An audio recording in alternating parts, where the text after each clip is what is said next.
Assalamualaikum warahmatullahi wabarakatuh. Baiklah, pada kesempatan kali ini kita akan membahas materi mengenai ketenagakerjaan dan pengangguran. Yang pertama, arti kesempatan kerja. Kesempatan kerja bisa diartikan sebagai suatu keadaan yang menunjukkan tersedianya lapangan kerja yang siap diisi oleh pencari kerja.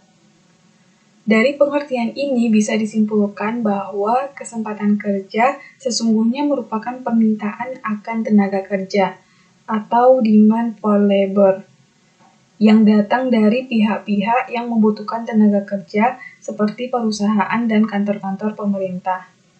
Pihak pencari kerja disebut juga pihak penawar kerja, yakni pihak yang mencari pekerjaan. Pihak pencari kerja dengan pihak yang membutuhkan tenaga kerja akan bertemu di pasar tenaga kerja.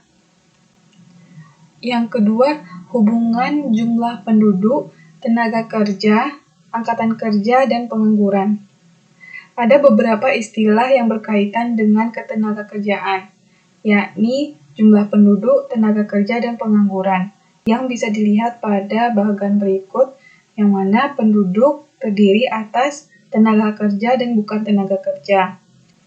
Tenaga kerja merupakan penduduk usia kerja, sedangkan bukan tenaga kerja merupakan penduduk bukan usia kerja. Selanjutnya, tenaga kerja terdiri atas angkatan kerja dan bukan angkatan kerja. Angkatan kerja terdiri atas pekerja dan pengangguran, sedangkan pekerja terdiri atas pekerja penuh dan setengah menganggur. Sementara itu, pengangguran terdiri atas pengangguran struktural, pengangguran teknologi, pengangguran musiman, dan pengangguran friksional. Sedangkan setengah menganggur terdiri atas menurut jam kerja, menurut pendapatan, menurut produktivitas, dan menurut jenis pekerjaan. Yang mana bagian ini akan dijelaskan lebih lanjut pada penjelasan berikutnya. Yang pertama, penduduk. Penduduk suatu negara dapat dibagi menjadi dua kelompok. Yang pertama, tenaga kerja, yaitu penduduk yang dianggap sanggup bekerja bila ada permintaan kerja, yaitu berusia antara 15-64 tahun menurut Undang-Undang Nomor 20 Tahun 1999. Yang kedua, bukan tenaga kerja, merupakan penduduk yang dianggap tidak mampu bekerja, berusia di bawah 15 tahun dan di atas 64 tahun, yaitu anak-anak dan lansia atau lanjut usia. Sedangkan tenaga kerja dibagi menjadi dua, yaitu angkatan kerja dan bukan angkatan kerja. Angkatan kerja adalah kelompok tenaga kerja berusia 15-64 tahun yang ingin bekerja. Mereka selalu berusaha untuk mencari pekerjaan. Yang kedua, bukan angkatan kerja, yaitu kelompok tenaga kerja yang tidak bersedia bekerja walaupun ada kesempatan kerja. Contohnya adalah pelajar, mahasiswa, dan ibu rumah tangga. Selanjutnya, angkatan kerja. Angkatan kerja terbagi atas dua, yaitu pekerja dan pengangguran.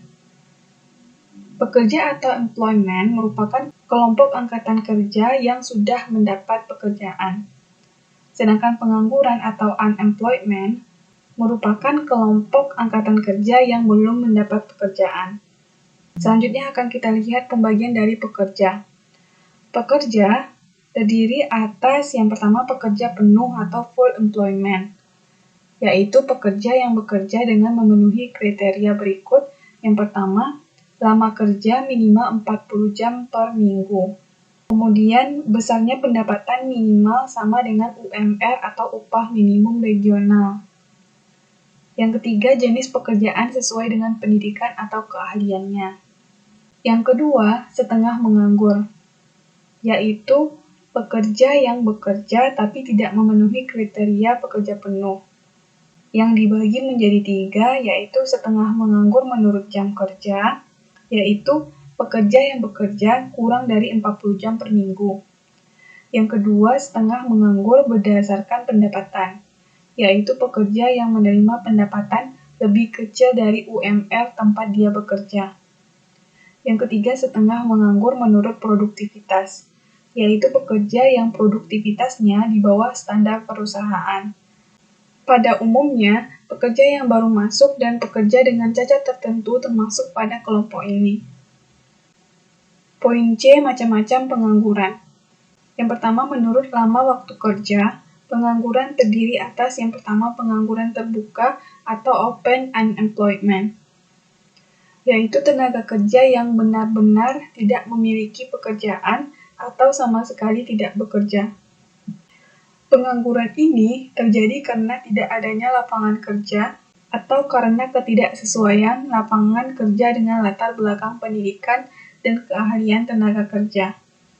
Yang kedua, setengah menganggur atau under unemployment, yaitu tenaga kerja yang bekerja, tetapi bila diukur dari sudut jam kerja, pendapatan, produktivitas, dan jenis pekerjaan tidak optimal.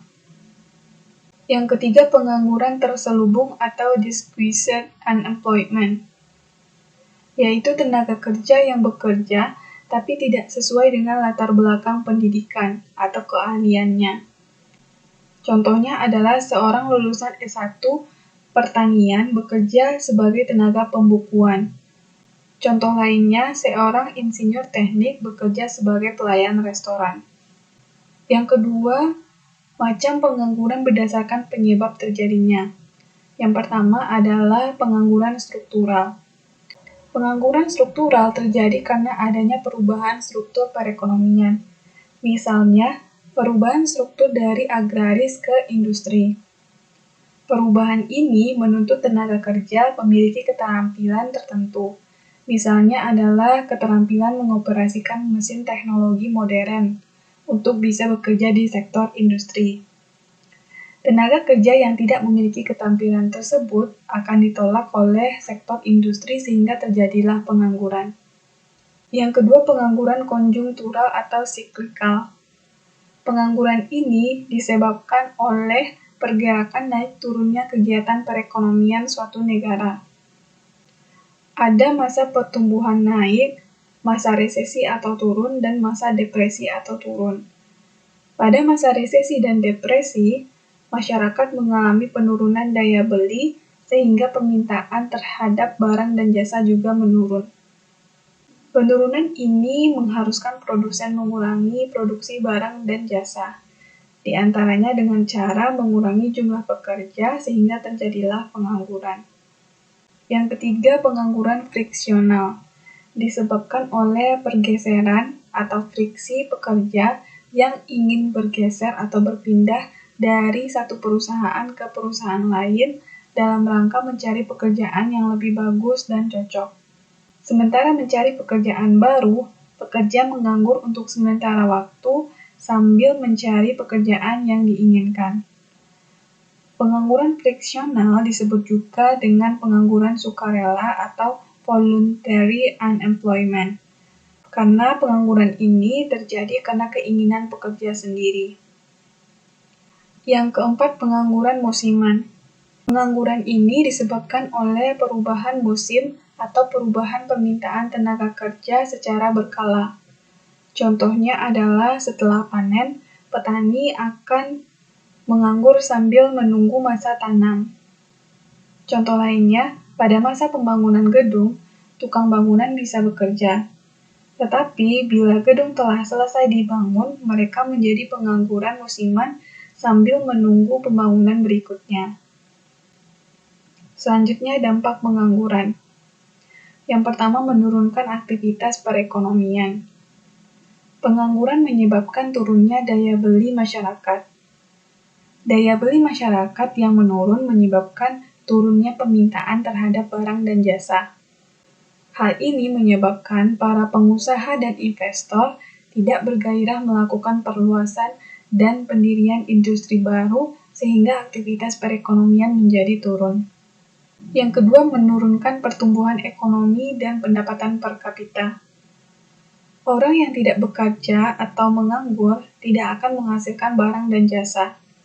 Artinya, semakin banyak orang yang menganggur, maka produk domestik bruto yang dihasilkan akan menurun. PDB yang menurun akan menyebabkan turunnya pertumbuhan ekonomi sekaligus turunnya pendapatan per kapita. Pendapatan per kapita juga turun karena pendapatan per kapita diperoleh dari PDB tahun X per jumlah penduduk tahun X. Jika pendapatan per kapita turun, maka tingkat kesejahteraan masyarakat juga akan menurun. Yang ketiga, meningkatkan biaya sosial. Karena pengangguran mengharuskan masyarakat memikul biaya-biaya seperti biaya perawatan pasien yang stres atau depresi karena menganggur, biaya keamanan dan biaya pengobatan akibat meningkatnya kriminalitas yang dilakukan oleh penganggur, serta biaya pemulihan dan renovasi tempat akibat demonstrasi dan kerusuhan yang dipicu oleh ketidakpuasan dan kecemburuan sosial para penganggur. Yang keempat, menurunkan tingkat keterampilan. Dengan menganggur, tingkat keterampilan seseorang akan menurun. Semakin lama menganggur, semakin menurun tingkat keterampilan seseorang. Yang kelima, menurunkan penerimaan negara. Orang yang menganggur tidak memiliki penghasilan atau pendapatan. Artinya, semakin banyak orang yang menganggur, akan semakin turun penerimaan negara yang diperoleh dari pajak penghasilan. Selanjutnya, cara mengatasi pengangguran. Yang pertama, pengangguran struktural. Pengangguran struktural terjadi karena perubahan struktur ekonomi, misalnya dari agraris ke industri. Cara mengatasi pengangguran ini yang pertama, memindahkan para pengangguran ke tempat yang lebih membutuhkan. Yang kedua, membuka pendidikan dan pelatihan bagi para pengangguran agar dapat mengisi lowongan pekerjaan yang sedang membutuhkan. Yang ketiga, mendirikan industri dan proyek-proyek padat karya untuk menampung para penganggur.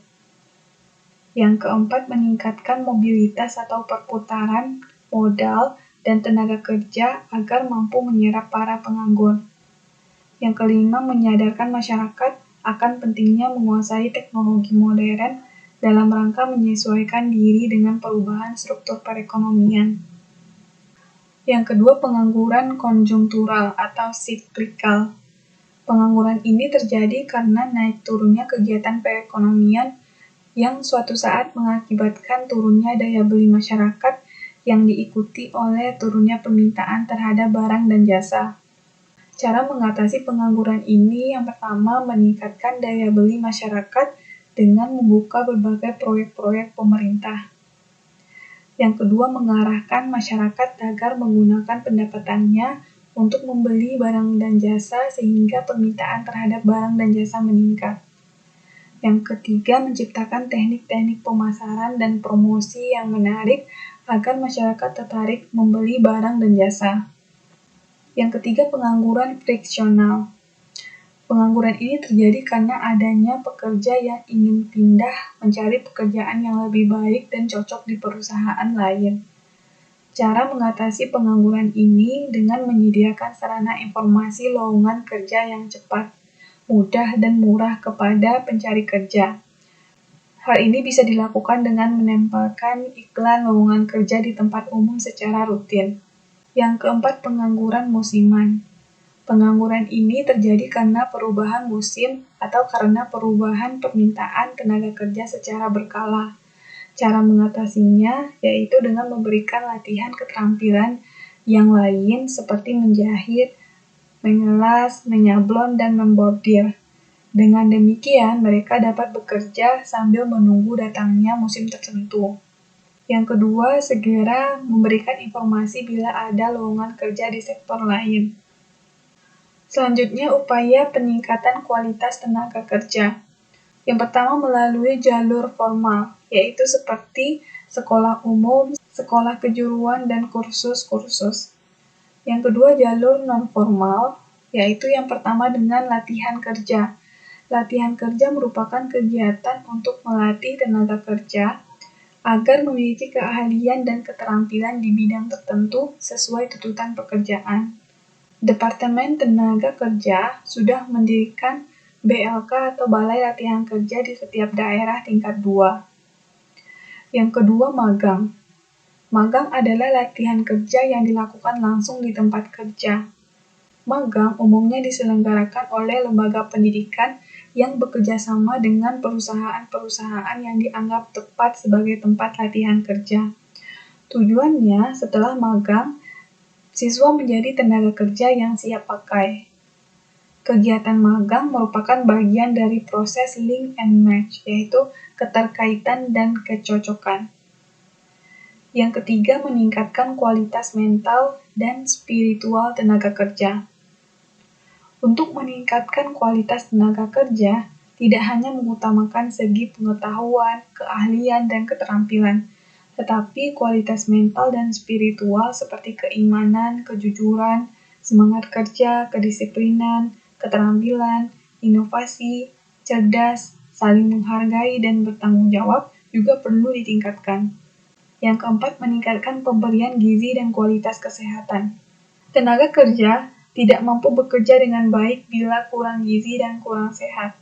Kurang gizi bahkan bisa menurunkan kualitas otak atau kecerdasan yang sangat dibutuhkan dalam menyelesaikan pekerjaan. Yang kelima adalah meningkatkan pengadaan seminar, workshop yang berkaitan dengan pekerjaan tertentu. Tenaga kerja pada level menengah ke atas seperti posisi kepala seksi, kepala bagian, dan lain-lain dapat meningkatkan kualitas dirinya dengan mengikuti berbagai seminar, workshop, dan sejenisnya. Peningkatan wawasan sangat berguna bagi tenaga kerja untuk membantu dalam pengambilan keputusan atau dalam pembuatan rencana dan strategi. Selanjutnya, sistem upah. Upah merupakan kompensasi atau balas jasa yang diberikan kepada pekerja karena telah memberikan tenaganya kepada perusahaan. Pembayaran upah bisa dilakukan dengan harian, mingguan, atau bulanan. Yang pertama, sistem upah menurut waktu, yaitu pemberian upah berdasarkan waktu atau lama bekerja dari pekerja. Contohnya adalah tukang bangunan dibayar per hari 15.000. Bila dia bekerja 10 hari, maka akan dibayar 150.000. Yang kedua, sistem upah menurut prestasi, yaitu pemberian upah berdasarkan prestasi atau jumlah barang yang dihasilkan pekerja. Semakin banyak jumlah barang yang dihasilkan, maka semakin besar upah yang akan diterima pekerja. Yang ketiga, sistem upah borongan, yaitu pemberian upah berdasarkan kesepakatan pemberian kerja dan pekerja. Misalnya, untuk membuat rumah ukuran 30 meter x 10 meter, disepakati diborongkan dengan upah 30 juta, sampai rumah tersebut selesai. Pembuatan rumah selain diborongkan bisa juga dibayar dengan sistem upah menurut waktu, misalnya adalah harian, dengan tujuan agar pekerja bekerja lebih bagus dan hati-hati dalam membuat rumah. Umumnya, jumlah upah harian yang dibayarkan lebih mahal dibandingkan dengan upah borongan.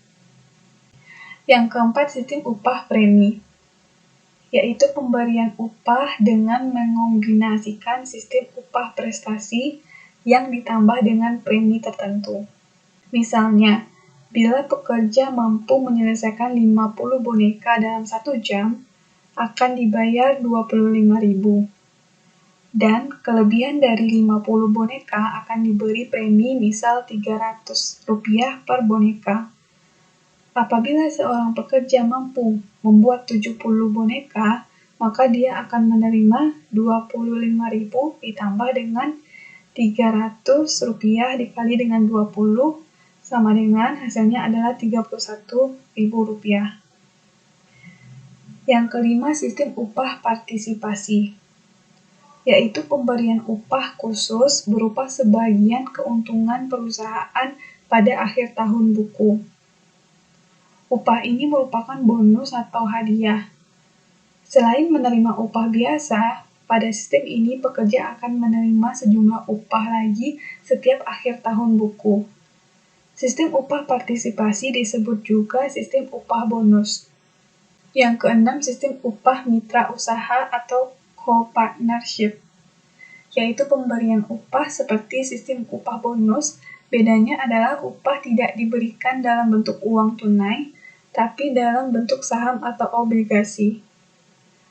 Dengan memberikan saham, diharapkan pekerja lebih giat dan hati-hati dalam bekerja karena mereka juga merupakan pemilik perusahaan.